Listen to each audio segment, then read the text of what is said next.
Assalamualaikum warahmatullahi wabarakatuh. Berjumpa lagi bersama UBN Podcast untuk bangsa dan negara. Kali ini saya akan mengulas tentang Indonesia dan tantangan persatuan. Sebuah tema yang saya ajukan agar kita maju bersama untuk Indonesia. Indonesia adalah negeri besar dengan sejarah panjang perjuangannya. Negeri yang dibangun dari darah, air mata, dan semangat untuk merdeka bersama. Namun kini, satu pertanyaan menggema di benak banyak rakyat. Apakah kita benar-benar telah bersatu? Persatuan bangsa, dua kata yang tampak sederhana, namun berat untuk diwujudkan dalam tindakan nyata. Selama ini, komitmen terhadap persatuan kebangsaan bukan sekedar retorika yang diulang, tetapi menjadi masalah mendasar yang belum selesai. Beragam forum dan diskusi telah mengangkat pentingnya desain persatuan bangsa. Bahkan berbagai teori telah dirumuskan oleh para cendekia. Namun di lapangan yang terjadi justru sebaliknya. Kepentingan kekuasaan lebih sering menang dibanding kehendak luhur untuk membangun fondasi persatuan yang jujur dan berkelanjutan. Kita menyaksikan bagaimana slogan-slogan seperti "Aku NKRI" dan "Aku Pancasila", "NKRI harga mati" malah dijadikan alat politik, bukan instrumen pemersatu. Alih-alih menyatukan, narasi-narasi ini sering memecah belah dan menyalakan api konflik antar anak bangsa.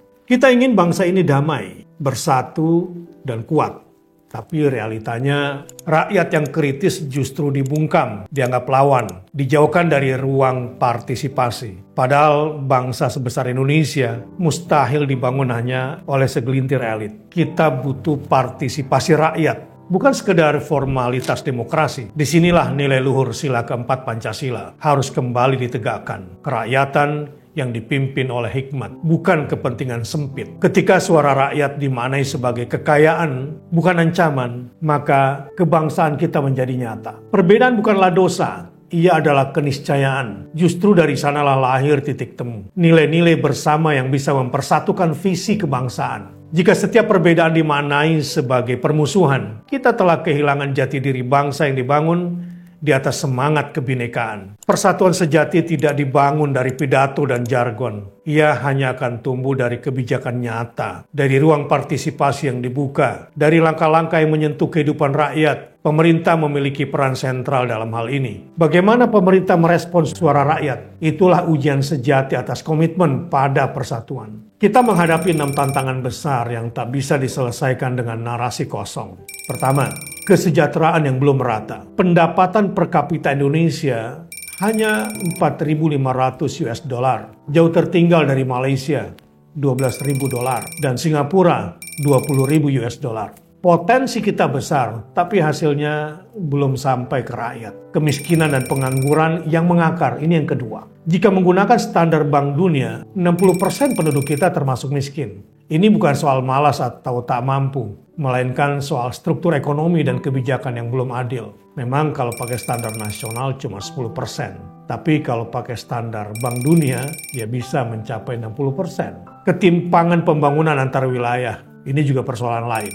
Jawa melaju cepat, sementara NTT dan Papua tertinggal jauh. Tanpa keadilan infrastruktur, tidak mungkin ada keadilan ekonomi.